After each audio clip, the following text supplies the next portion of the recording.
As Episcopalians, we're very proud of our inclusiveness and our democratic processes.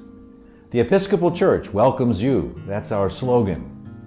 It's on signs all across the country. All are welcome in our church.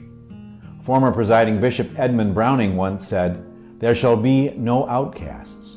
All are welcome in the Episcopal Church."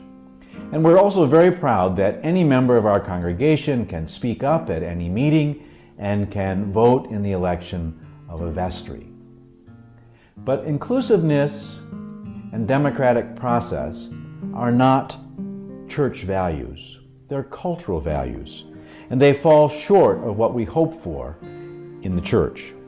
What we seek in Christ is to be a reconciled community. As St. Paul said, we're all members of one body, and diversity is essential for the health of the body.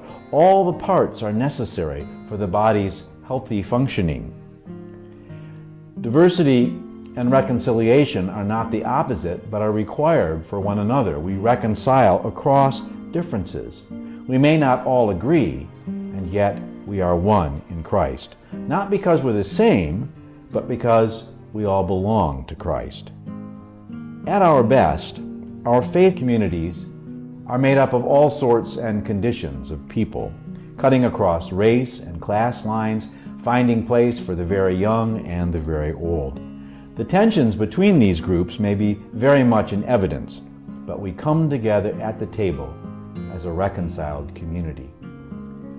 The most potent symbol of our reconciliation is the peace which is offered in the middle of our services just prior to Holy Communion. I remember when we began the peace, and it was hated across the Episcopal Church because we had to move out of our private spaces and engage one another. And now I think it's one of the liveliest parts of any service, and it really symbolizes our hope and our intent that we become a reconciled community. We're not there yet.